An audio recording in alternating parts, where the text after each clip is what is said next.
In the story of humankind, the early chapters are written not with paper and ink, but with stone, telling of past lives and ancient glories. Here the past endures, in Thebes along the Nile, on the Acropolis in Athens, at Tikal in the rainforests of Guatemala, and among the temples of Angkor Wat in Cambodia. Here history comes alive. 4 sites of unique splendor, separated by oceans, but sharing one common quality. All are places where humankind has triumphed over time.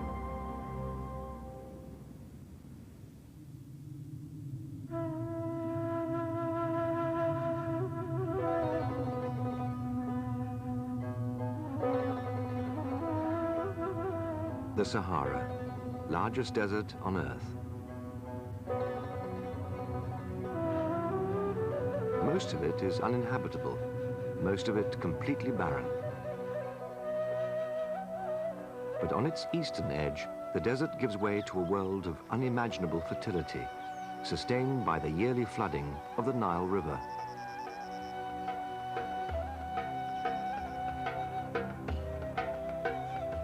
This was the Egyptian land of the pharaohs, a civilization as complex, mysterious, and magnificent as any the world has seen.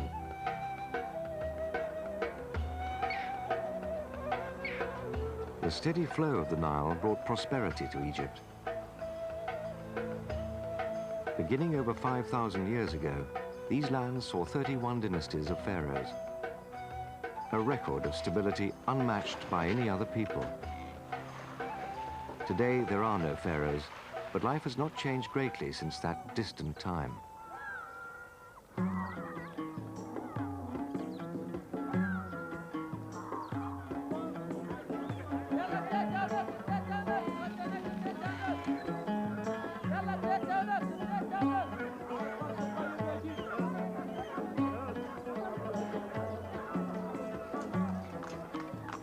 Even today, Egypt exhibits its ancient heritage, a rhythm of life from a culture long past. And nothing has asserted a pull upon the world's imagination the way the culture of ancient Egypt has. Regal, death-obsessed, given to erecting massive monuments to its kings, queens, and gods. Most famous of these are the pyramids of the Old Kingdom, vast sepulchres designed to deter grave robbers and preserve the pharaoh's riches for the afterworld. As monuments, they are superb, but as safe and secure tombs, the pyramids were utter failures. Later pharaohs were forced to search for other means to ensure immortality.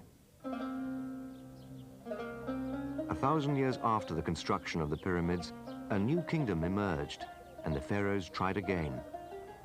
Their palaces, temples, and tombs were built farther south along the Nile, at the ancient city of Thebes, home to the great god Amun-Re, and both spiritual and political center of the new kingdom. The landscape around Thebes hosted a building boom of monuments on a scale unequaled since the Old Kingdom. Karnak, Luxor, the Ramesseum, and the Valley of the Kings. This was the age of empire, when the wealth and power of the pharaohs reached far beyond the Nile Valley.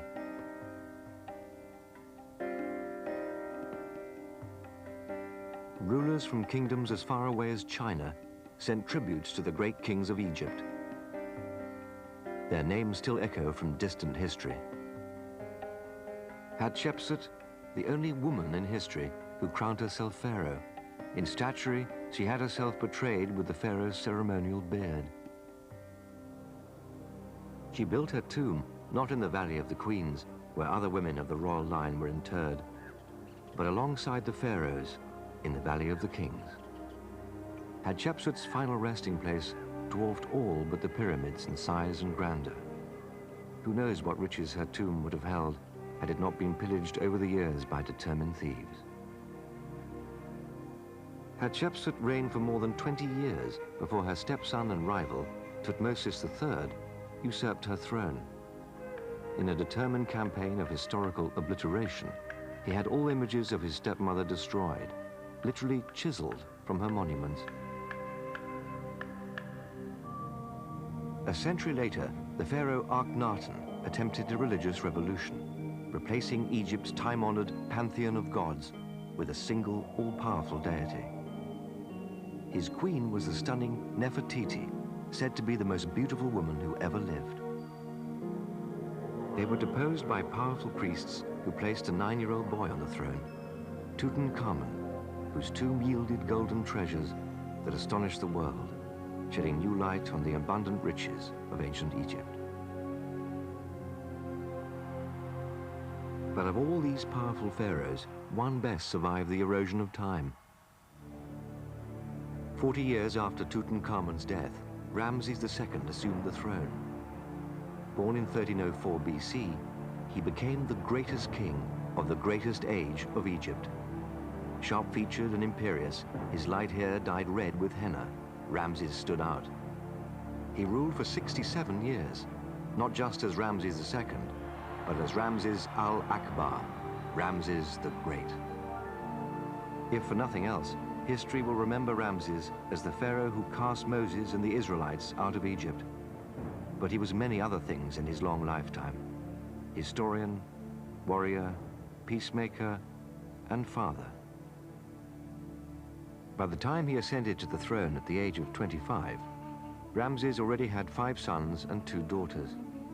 All told, he fathered over 150 children by 8 wives and numerous concubines. But beyond all his other roles, Ramses was a builder. No other pharaoh more splendidly celebrated in stone the abundance of his kingdom. No other built so many temples or erected so many colossal statues. And no other king spent so much time restoring the already ancient glories of Egypt.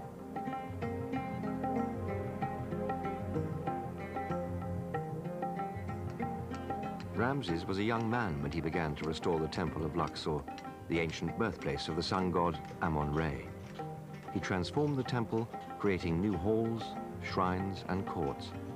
His royal architects perfected lyrical, fanciful columns for the new project, shaped like papyrus and lotus stalks.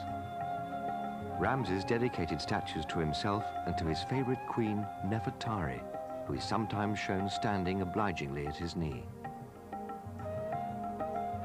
He built an avenue of sphinxes 2 miles long, connecting Luxor with the god's palace city, Karnak. Every year in a sacred procession up the Nile, priests carried statues of the gods between Luxor and Karnak, the stone images celebrated by thousands with offerings and prayers. The Temple of Karnak was Ramses' greatest restoration project. The site was already 600 years old when he came to power, and big enough to swallow 10 Notre Dames. It was a virtual city of temples, a vast labyrinth of shrines, sacred chambers, and religious sites.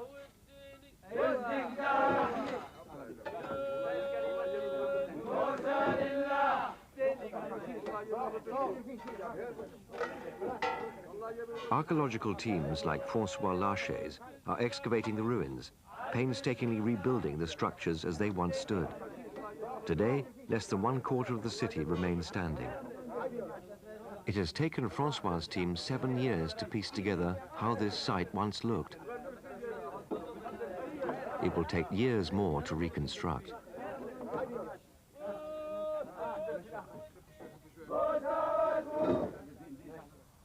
Twenty dynasties of pharaohs left their mark at Karnak, paying homage to the gods on the temple walls. Everywhere they erected magnificent obelisks, tipped with gold to reflect the sun's holy rays.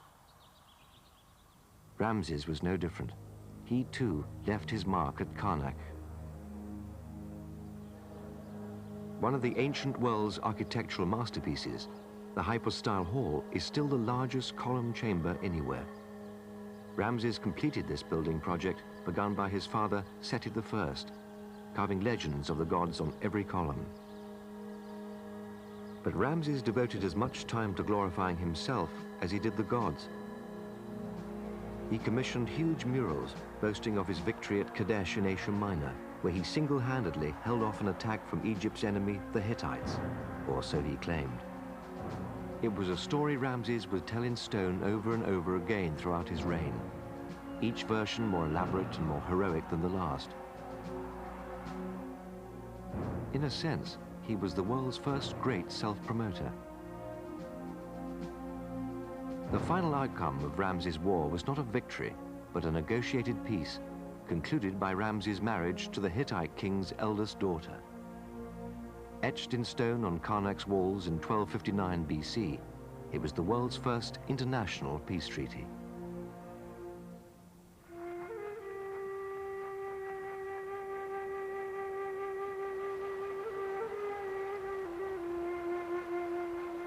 But Ramses was as concerned with eternity as he was with his empire. He prepared for his time in the afterlife by building a temple on the west bank of the Nile. He called it the Ramesseum. It was designed to be the dwelling place where the king would live forever, the house of millions of years, Ramses called it, filled with exquisite carved and painted reliefs.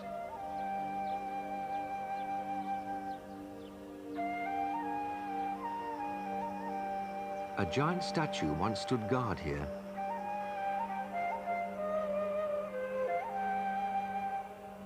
Toppled long ago by an earthquake, it was the largest ever created from a single block of stone.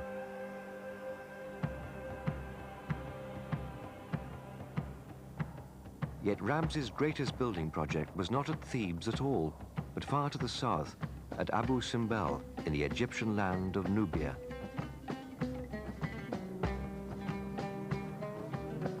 Here, along the Nile's bank, two temples are cut into the steep rock, glorifying Ramses and his queen Nefertari. In a grand gesture to himself, Ramses had four colossal statues, each nearly 70 feet high, sculpted from the solid rock of the mountain. They face the sun god Amun-Re, so that each day the god, born again in the east, would illuminate the pharaoh with his powerful light.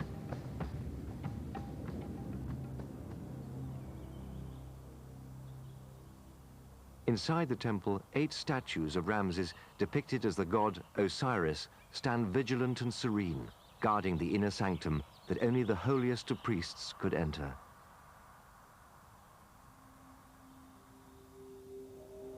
Next to his own massive shrine, Ramses built a smaller one for his favorite queen, Nefertari.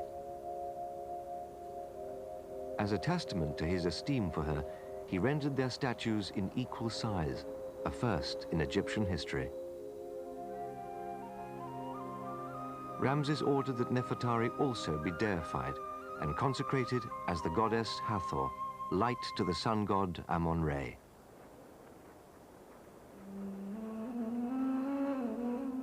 Like all pharaohs of the New Kingdom, Ramses chose his burial place in the Valley of the Kings, a baked and lifeless canyon on the west bank of the Nile. Here the sun died every night, and here Ramses would begin his life after death. 25 of Egypt's pharaohs were buried in the Valley of the Kings, hidden under the rock and sand in an attempt to thwart the relentless efforts of tomb robbers, Egyptian and European. Sadly, none but Tutankhamun escaped the pillaging, not even Ramses. Despite all his precautions, his tomb was looted, his mummified body unwrapped from its jewel-encrusted shroud. Ramses the Great lay alone in death, abandoned, stripped of all ornament and rank. For an Egyptian pharaoh obsessed with the afterlife, it was a cruel fate. Centuries later, a high priest rescued the mummy, placed garlands of lotus flowers and water lilies around its neck, and buried it in a plain wooden coffin in the tomb of Ramses' father. Yet despite the desecration of his earthly body, Ramses the Great did achieve something of the immortality he craved. The temples at Abu Simbel, built more than 3,000 years ago, represented a miracle of human labor and spirit. In the 1960s, a second miracle occurred here. As the waters of the Nile began to rise behind the newly built Aswan Dam, an international effort to save the great temples of Ramses took shape. engineers from around the world joined in the reclamation project, cutting the temples into more than 1,000 blocks and reassembling them 213 feet on higher ground. It was a monumental effort, an effort worthy of Ramses. The temples of Egypt are more than mute stones and obscure hieroglyphics. They represent a way to connect to an ancient people, to a civilization that lasted as long as any other on the face of the earth. Today, Ramses lives on at Luxor, at Karnak, in his innumerable monuments. Straight-backed, proud, steady as the sun, with a gaze that tells us he knew greatness lay before him.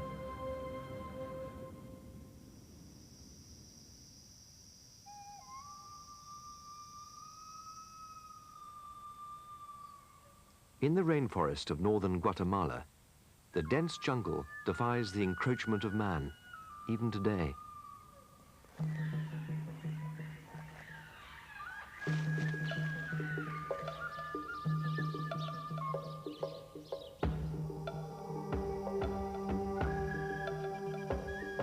But beneath the forest canopy lurk secrets of an ancient culture that achieved greatness at terrible human cost.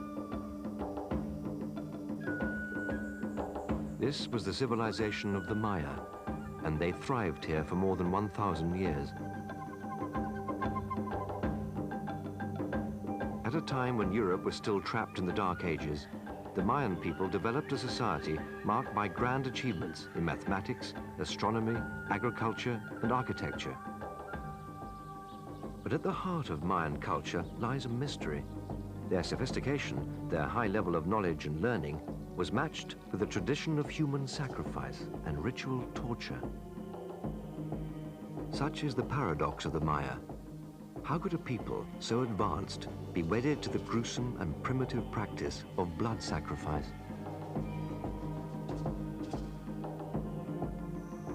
The answer lies deep in the rainforest at lost Mayan cities like Tikal. At the start of the 8th century, the Mayan civilization extended through all of Mesoamerica, settled with more cities than in ancient Egypt. Centers like Copan, Chichen Itza, and Palenque. Each city ruled a different region, developing its own style of art and architecture. But of all their cities, none approached the sheer size and grandeur of Tikal, a ceremonial center of great importance, yet at the same time, a thriving city of 50,000 people. A great plaza marked its center, flanked by 2 pyramid-shaped temples and a sprawling acropolis of buildings, the sanctum of Tikal's kings and priests. The Mayans understood the science of acoustics, for they designed their main plaza in such a way that a ruler could address a crowd from the top of a pyramid without raising his voice. Here the king and his priests would conduct ceremonies celebrating the completion of celestial cycles.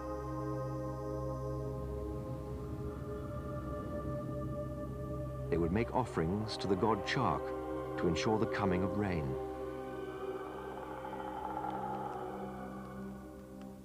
In 682 AD, Tikal's greatest ruler, Arkakau, ascended to the throne and ordered the construction of these 2 temples, a grand architectural statement that announced the revival of the city after a century of stagnation.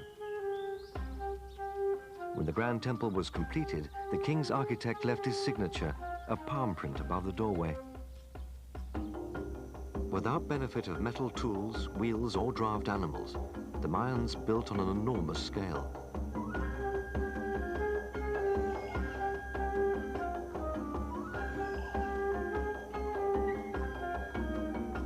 And yet, despite its great size, Mayan architecture is graced with balance and symmetry.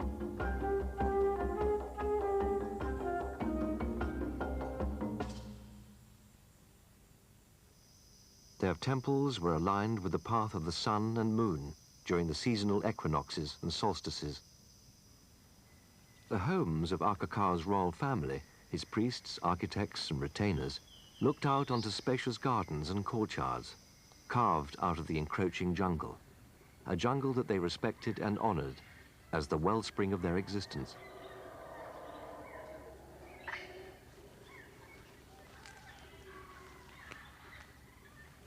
They turned their quarries into reservoirs, ensuring a steady supply of water during the dry season. And they cultivated from the forest over 175 edible and medicinal plants. The Maya used the riches of the rainforest to signify wealth and status. The feathers of the macaw, peacock, and quetzal bird adorned the royal headdresses, along with jaguar skins, which only royalty were allowed to wear. But perhaps the most astonishing of all was the Mayans' profound understanding of astronomy. Astronomer priests tracked the movement of the planets and stars to predict the coming of rain and to calculate the 20 and 52-year intervals that mark the time of great ceremonies to their gods. The Mayans employed 3 separate calendars, one corresponding to the 9-month cycle of fertility, the other to the annual journey of the Earth around the Sun, and the third to an interlocking of the first 2 and time to the 52-year path of Venus. They charted the stars to create the long count, a 5,000-year period that tracked time far into the future. In pursuit of this knowledge, they discovered the concept of zero, a supremely important mathematical idea that eluded even the Greeks and the Romans. The Mayan calendars are said to be as accurate as any yet developed, including our own. For the Mayans, the night sky also symbolized the underworld, Xibalba, a place through which souls must journey after death. The ruler, Acacao, was depicted in a canoe headed to the underworld, ferried by the terrible lords of Xibalba. This scene of the king's passage to death was carved on the leg bone of a prized royal captive and buried in the king's tomb. In the Mayan myth of creation, twin brothers traveled to Xibalba down the trembling canyon and across the river of blood, accepting a challenge from the lords of darkness of a ball game played to the death. The brothers emerged victorious, thereby giving hope to mankind. The Mayans would reenact this myth over and over at important ceremonies, a ritual of life and death played out as victory and defeat. Players would pass through a special doorway before the game began to symbolize the passage from life to death. Every important Mayan city built at least one ball court to reenact this important event, for the game symbolized mankind's struggle for existence. The ball game was so important to the Mayans that players were selected at a young age, housed in separate quarters, and trained for years, often to play just one ceremonial game. But the losing players paid with their lives.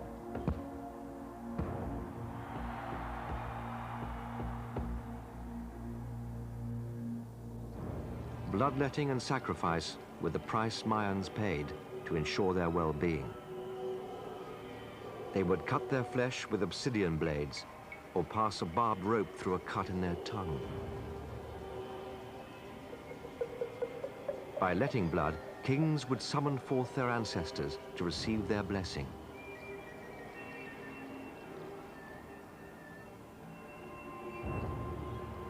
They would bring captives home from war to be sacrificed to their gods. Mayans would never resort to wars of mass slaughter, which they considered barbaric. Their wars were ritualistic, meant only for the capture of a few unfortunate victims, destined for ceremonial sacrifice. Royal captives were most highly desired, for only royal blood could truly appease their gods. With Acacao on the throne, the gods continued to look favorably upon Tikal. The city grew, and more temples rose out of the jungle.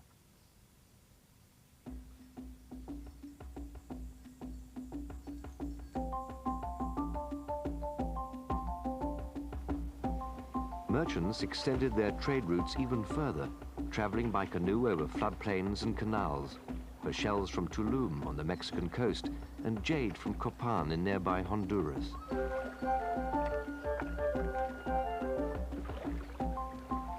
traders shared their culture, and the Mayan Empire became unified in language.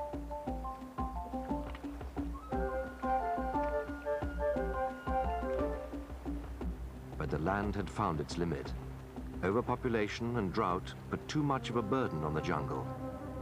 And the Mayans, who saw its riches as infinite, lost faith when it failed them. The gods were angry. Their priests were powerless, the king no longer almighty. Tikal could not sustain them. The building boom that made Tikal the greatest of Mayan cities was over. The city was abandoned by the year 900. The temples and palaces that once rose above the jungle now sank back into it, absorbed by the same forces of nature that once gave them life.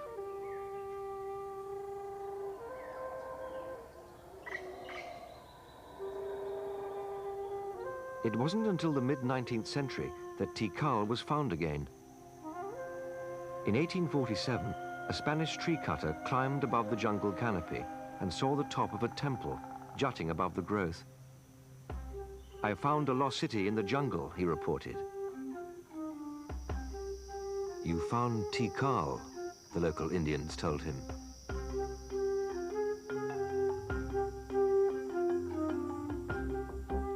And though Tikal may have been lost to the jungle, the Mayan people were not.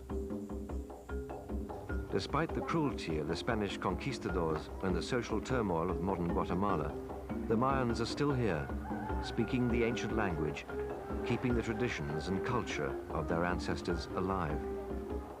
And just as the astronomer priests predicted, the heavens still circle Tikal, revealing stories told in a code of celestial light, stories half remembered, half imagined, about the end and beginning of time, and of a proud people long ago.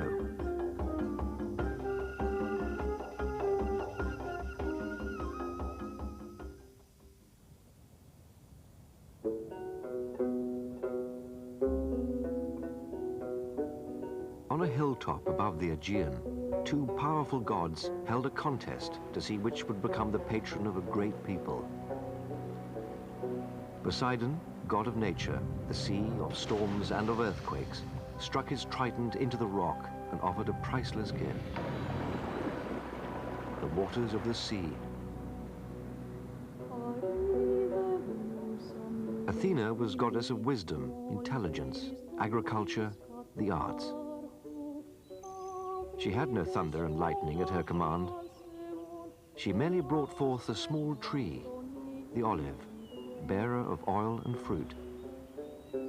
So useful was this simple gift that the people chose Athena over Poseidon, civilization over the forces of nature. They named their city Athens in her honor and invoked her wisdom to guide them through the ages.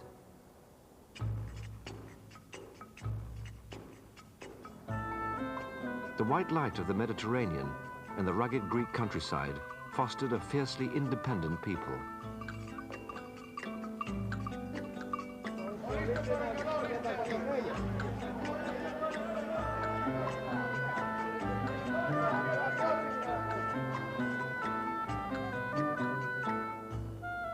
They formed themselves into city-states, each a small country unto itself. The greatest of these was Athens.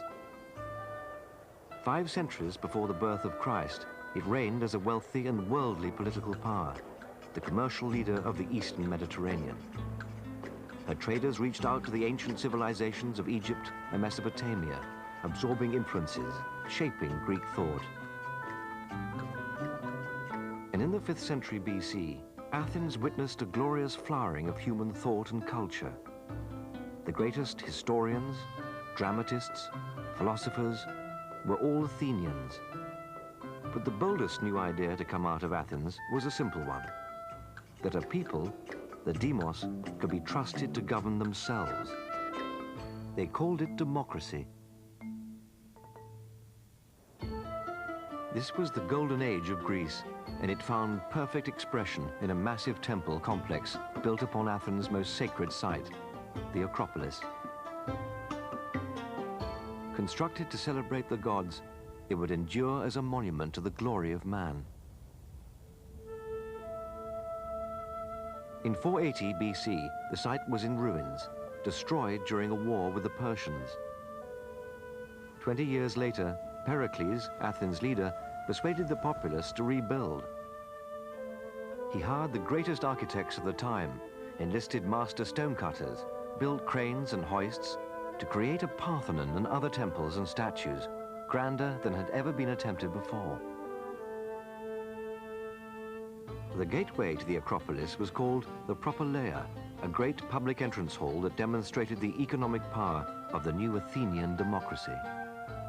The ordinary citizen was perhaps most proud and amazed by its size and splendor, since Athens had never seen such extravagance devoted to secular use. The general of a rival city-state once said that the will of the Athenians would never be broken unless his city stole the Propylaea and set it before its own fortress walls. Beside the Propylaea, a temple to another of the many incarnations of Athena, Athena Nike, goddess of victory.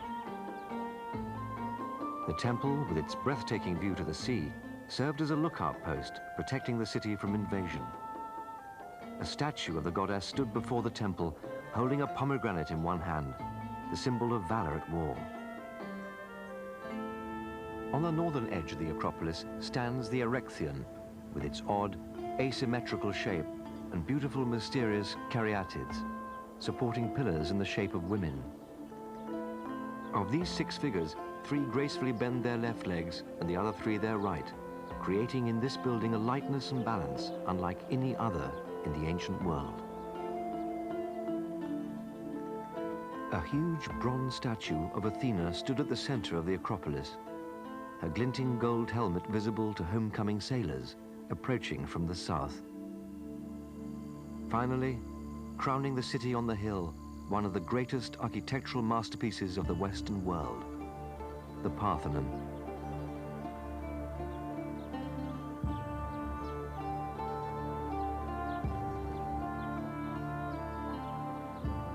The Parthenon perfectly communicates the ideal of reason held so dear by the people of Athens.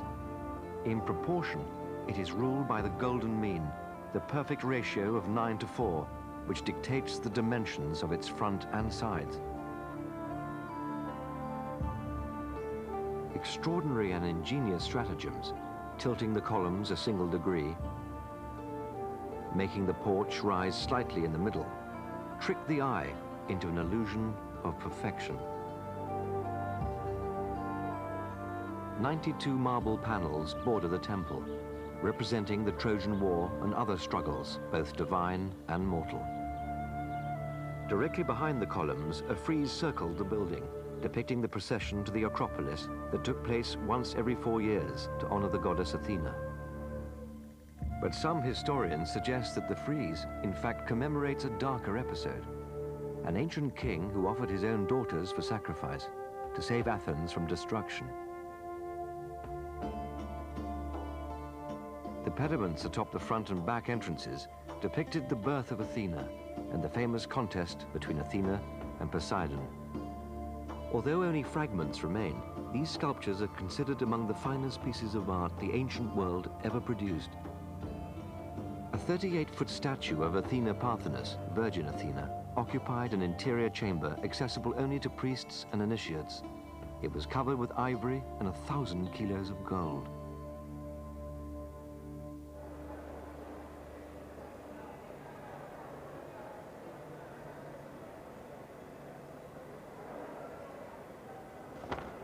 Just as it was over 2,000 years ago, the Agora is still the place where Athenians meet, shop, and argue about events of the day. Then, as now, it was Athens' spiritual and social heart. Political assemblies took place here. For the first time, all citizens were paid to hold public office, so that poorer citizens could participate without losing a day's earnings. It was the world's first true democracy. Freedom to speak openly drew politicians, playwrights, and thinkers to Athens from all over Greece. Philosophical discourse flourished. "You do not know what freedom is," said the historian Herodotus to a foreigner. "If you did, you would fight for it with your bare hands." In ancient times, Greece's first great philosopher, Socrates, strolled the agora, prodding his fellow citizens with simple questions in search of truth. Socrates' uncompromising attitudes made him less than popular with politicians. But Athens was a democracy, and at first he was allowed to speak and teach freely. Dramatists were free to practice their art as well.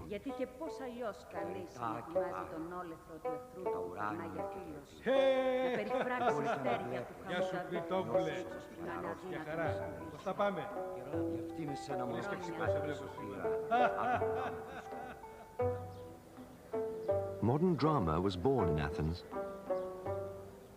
The rituals celebrating Dionysus, god of wine and pleasure, had evolved into comedy, satire, and tragedy, the classic forms we know today. Interpreting history and myth, probing the mysteries of the human condition, these performances became so popular that the Athenians built an amphitheater on a hillside below the Acropolis and named it the Theatre of Dionysus. Clever political parodies, bloody epics, raucous comedies, and ribald satires were performed before crowds of up to 17,000 people. Drama was immensely popular. In fact, the state thought it so important to the life of the citizens that they were paid to attend. Women could not take part in the dramas, but they were allowed to watch, albeit in the last rows.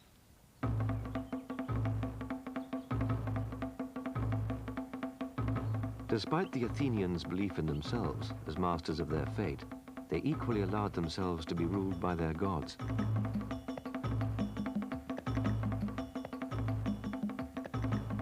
Their gods were not remote, like those of the ancient Egyptians. They were as real to them as their neighbors, capable of feuds, jealousies, folly, and anger. Their gods were simply immortalized versions of themselves. The religious center of the Greek world was a place called Delphi, 200 miles to the north of Athens, the point at which Zeus's eagles, sent from opposite ends of the earth, met. There, a shrine to Zeus's son, Apollo, became the place where the gods delivered judgment.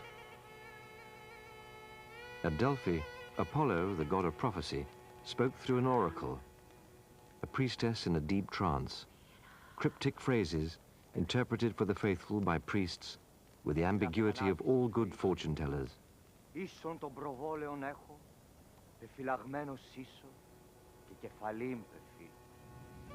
Supplicants would come from all corners of the Mediterranean to give offerings to Apollo and ask the oracle for answers to their most pressing questions.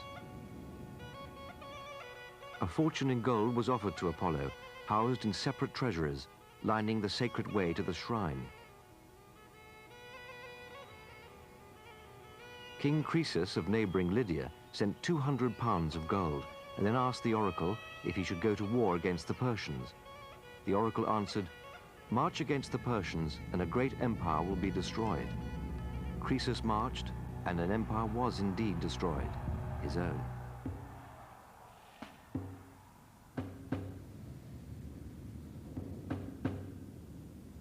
By the mid-4th century BC, after a few short generations of its glorious experiment with democracy, Athens once again fell under the rule of tyrants. Accused of corrupting youth with radical thoughts, Socrates was given a choice: to recant his views or die. He chose death by poison. After the brilliance of playwrights like Sophocles, Aeschylus, and Euripides, Greek drama went into decline. The Parthenon too suffered the indignity of decay. It was transformed by successive occupying empires, becoming a Christian church, then a Muslim mosque. The Erechtheion at one time served as the harem for an Ottoman military governor. Over the centuries, war took its toll. During a siege of Athens by the city-state of Venice in 1697, a single shell landed among munitions stored in the Parthenon.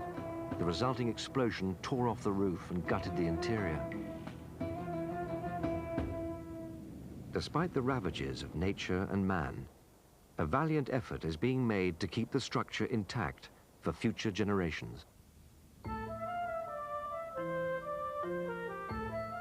The great monuments of ancient Greece suffer not so much from the ruinous effects of time as the depredations of man. Looters and antiquity collectors took many of the priceless objects until the Parthenon and other temples became shells of what they once were. It is testimony to the power of these monuments that even much diminished, they still have the power to enthrall. Perhaps it is not the buildings themselves, but what they represent: democracy and freedom, the penetrating truths of classical philosophy, the birthplace of drama, an aesthetic standard of beauty and proportion. Their legacy forms an unshakable foundation upon which a great deal of Western thought and civilization is based. The buildings may decay, but like the gods themselves, the ideals they represent are immortal.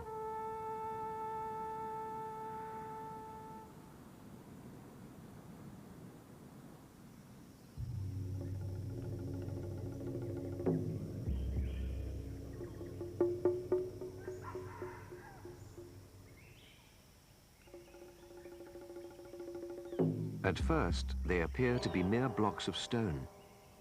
Then faces emerge.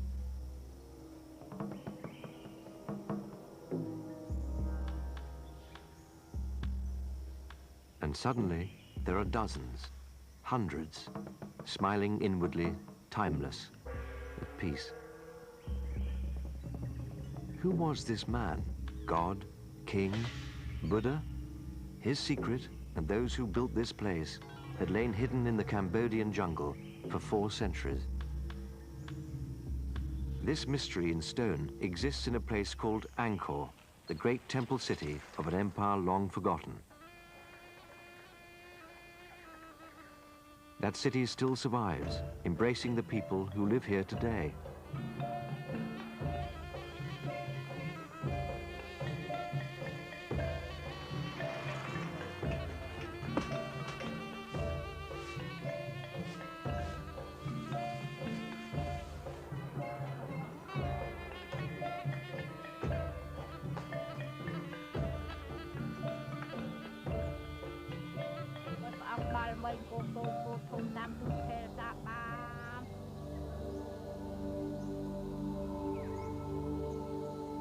In the last millennium, the fertile lands between India and China were fought over for centuries by rival kingdoms in what are now called Vietnam, Laos, Thailand, and Cambodia.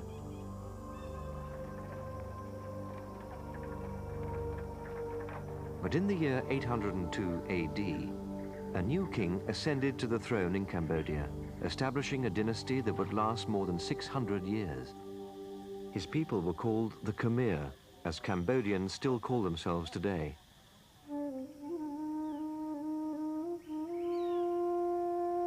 Angkor would become a city of more than 1 million people, larger than any European city at that time, the largest religious site in the world. And its great temples would be among the most exquisite achievements of religious art by any civilization. For the Khmer people believed that they were building, quite literally, heaven on earth.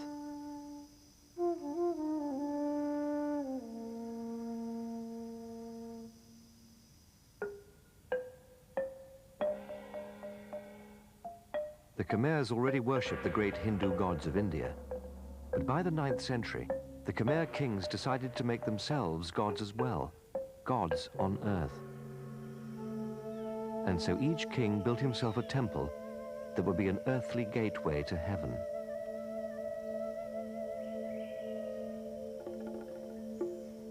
The finest of these is Angkor Wat. Built in the 12th century, Angkor is actually a map in stone of the mythological Hindu cosmos. The 5 towers are Mount Meru, dwelling place of the gods. Surrounding the towers are corridors running a half-mile around, the wall of rock at the end of the earth. And finally, a great moat that represents the ocean at the edge of the universe. Unlike almost any other temple in the Khmer kingdom, Angkor Wat faces the setting sun in the west, indicating that the king meant this to be his final resting place.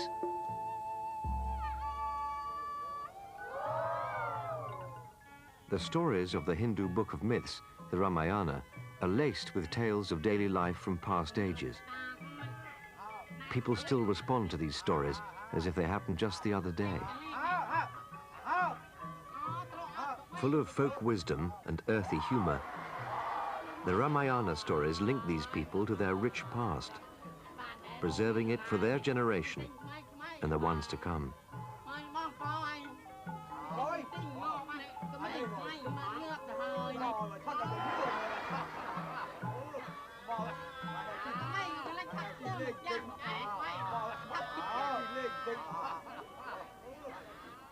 At Angkor, these same Hindu myths were carved on the corridor walls. Epic battles between gods and creation stories, like the churning of the Milky Sea, in which demons and gods joined forces to create the elixir of immortality.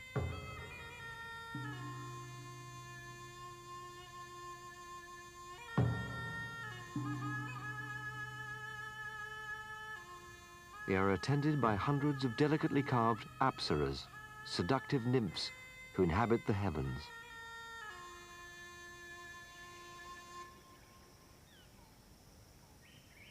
Apsaras grace nearly every corridor and doorway on each level of Angkor Wat, in homage to their enduring art of courtly dance.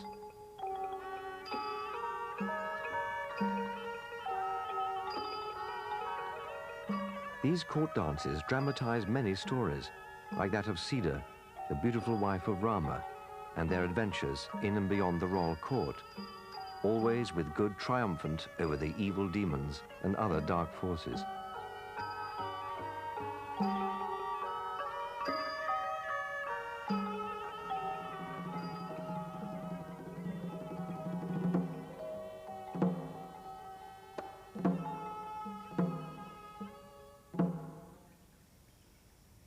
The court of King Suryavarman, Angkor Wat's builder, was grand indeed.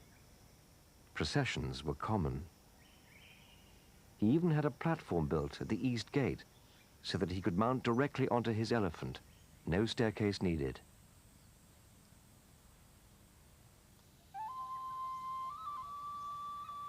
Looking out at the commanding views from the central tower, nearly 20 stories high, Suryavarman must have felt his kingdom was invincible. But only 25 years after his death, the city was sacked. In a surprise attack, a nation to the southeast, the Chams, razed Angkor while the new king, Jayavarman VII, was out of the country. Already in his 50s, Jayavarman was said to be a serious and devout man, stocky and plain of face. Unlike his Hindu predecessors, he had embraced the peaceful doctrines of Buddhism.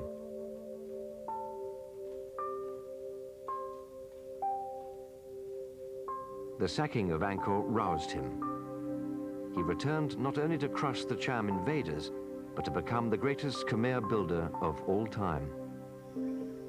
When peace was restored, Jayavarman ordered an enormous new city to be built. Angkor Thom would be impregnable to attack. 54 stone warriors guard the south gate, 27 smiling gods and 27 scowling demons, dressed as the arch-enemy Chams. Looming above, a 20-foot tower with a king's smiling face stands watch. That image is Jayavarman's mysterious legacy at Angkor, for in the heart of the city, he built an extraordinary temple called the Bayon. Here, 54 stone towers loom out of the terraces, each carved with 4 enigmatic faces, 216 in all. Is it the face of Jayavarman, as some believe, for the likeness is strong, or is it Buddha himself?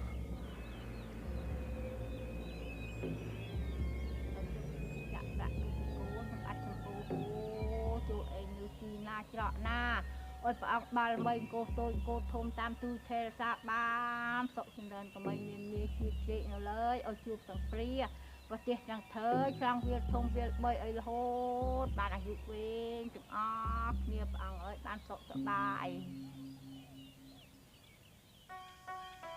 In his 80s, he could look back on an unparalleled legacy of building, not only of temples, but of roads, travelers' inns, hospitals. Angkor teemed with life, reflected on the walls of the temples, a marvelous panorama of a past age. Hunters after birds, families preparing to barbecue, a woman giving birth.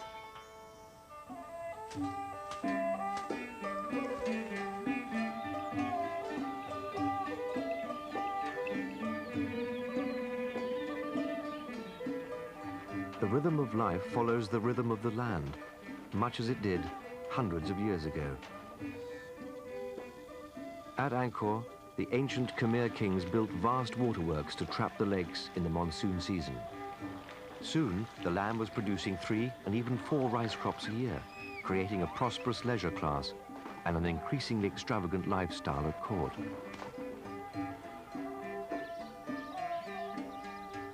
One of Jayavarman's temples alone required 18 high priests, 2,740 lower priests, and some 66,000 people to perform the services of the temple.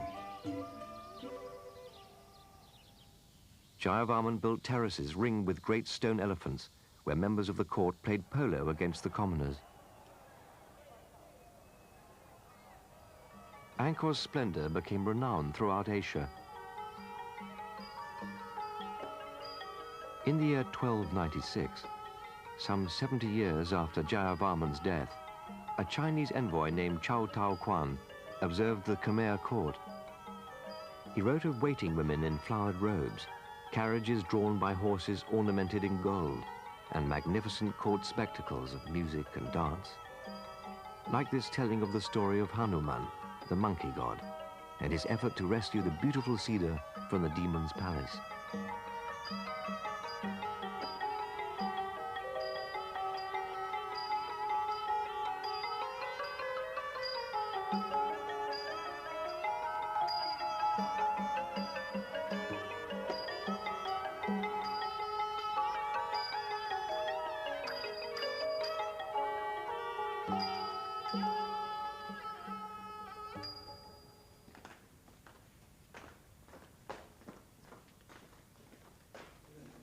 But while the fame of the Khmer court spread across Asia, Cambodians were gradually embracing the teachings of Buddha, which taught that the end of suffering comes from the individual and not from powerful gods and their royal counterparts on the throne of Angkor.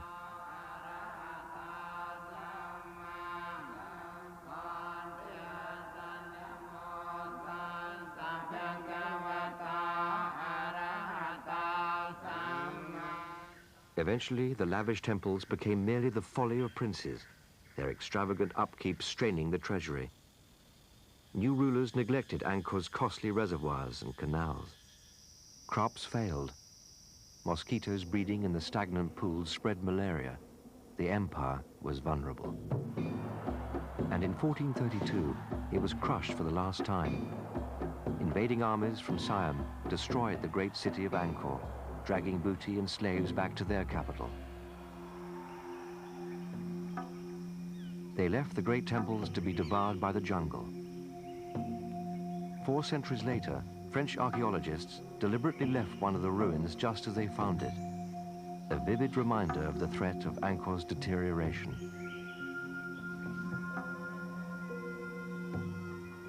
The temple of Ta Prohm, built by Jayavarman as a tribute to his mother, is now half consumed by tree roots, strong enough to split the stones.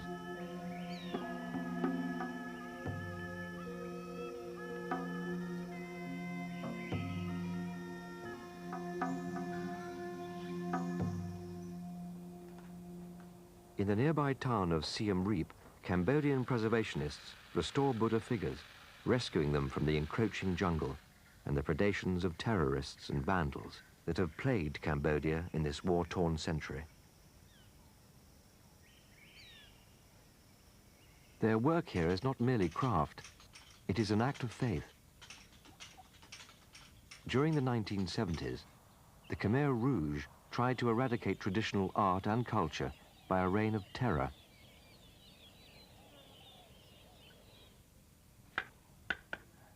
But the Khmer people have succeeded in reviving their ancient arts, handed down by masters, even to the youngest generation, who are keeping their traditions alive.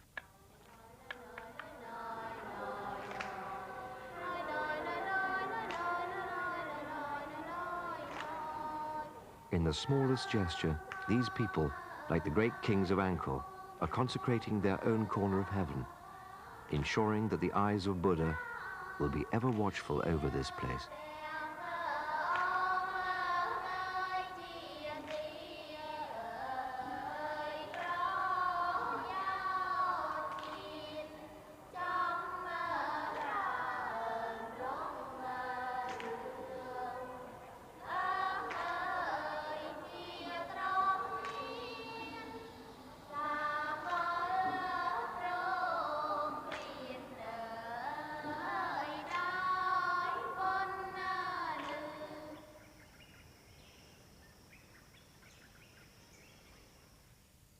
Humankind has always strived for permanence, for something that transcends the narrow boundaries of their lives.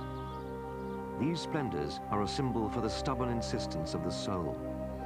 They are among the few places on earth where we can hear the ancients calling out to us, and our own voices answering back. For it is not only stone that survives in these ancient sites, but the human spirit as well. The love of ancient cultures unites the past and present, enriching both and preserving the full breadth of human experience for all time.